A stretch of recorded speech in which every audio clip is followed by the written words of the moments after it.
Avoir le pouvoir de voir les pensées des gens, c'est cool, non? Mais ça l'est tout de suite beaucoup moins, quand pour ça, il faut toucher leurs fesses.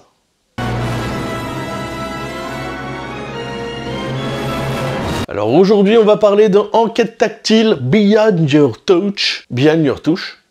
Bon, enquête tactile, en français c'est bien.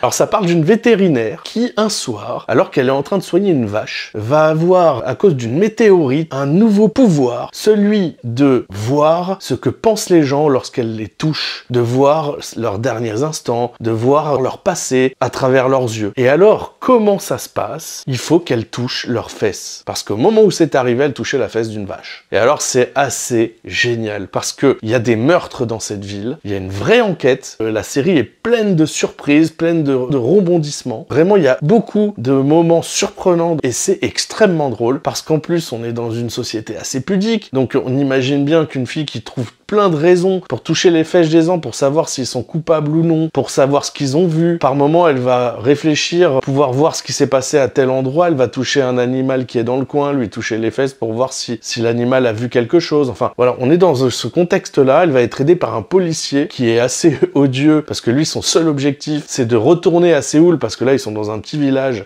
parce qu'il n'y a pas d'enquête intéressante. Sauf que maintenant, il y a des meurtres en série. Comme dans tous les dramas coréens, on va avoir une histoire d'amour. Dans tous les dramas coréen, on a un triangle amoureux, c'est la base. Donc la fille est amoureuse d'un gars qui s'intéresse à elle, mais en même temps, elle ne voit pas que le policier aussi s'intéresse à elle, parce qu'il a un comportement assez ignoble avec elle, parce que son seul objectif, c'est d'utiliser son pouvoir pour trouver des coupables, pour pouvoir retrouver son grade à Séoul, parce qu'il a perdu son poste de détective là-bas, et c'est pour ça qu'il s'est retrouvé dans une petite ville de campagne. Et du coup, il va l'utiliser comme un objet pour toucher les gens. Donc voilà, il y a des scènes vraiment très très drôles avec ça. Donc voilà, on est dans un contexte assez particulier. Les personnages sont vraiment mais hilarants. Il y a des épisodes qui sortent vraiment du lot et c'est très très bien écrit. Donc on a un chaman qui lui est complètement taré. Tous les personnages sont extravagants ou en couleur. C'est vraiment assez cool à voir. Et du coup, ils vont trouver des stratagèmes, ils vont organiser des choses pour trouver le moyen de toucher les fesses des gens pour trouver qui est le tueur en série. Ça, c'est